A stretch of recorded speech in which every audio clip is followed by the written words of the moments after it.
Alright guys, today we have a 2004 Toyota 4RUNNER. It's a 6-cylinder engine.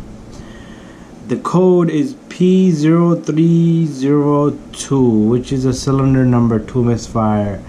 Alright, so if you're standing in front of the car and you got the hood open, that code means number 2 cylinder misfire. Which one is this?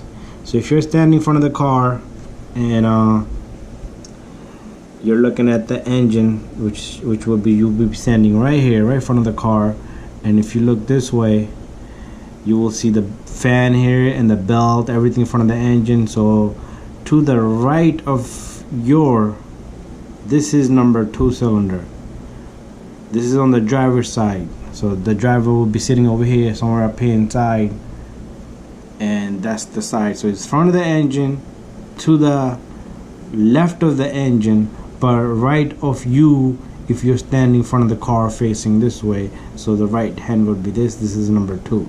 And then if you have any other codes, you can follow along. This is number 4, this is number 6, 5, 3, and 1.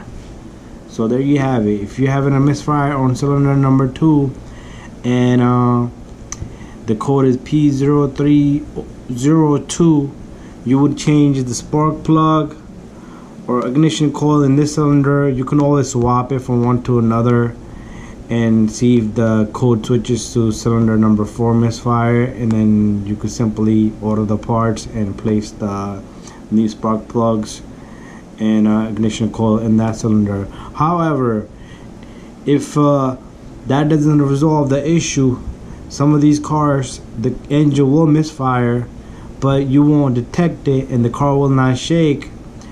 That means it could be a clogged up or a faulty injector. It could be a bad oxygen sensor, which is detecting a wrong signal.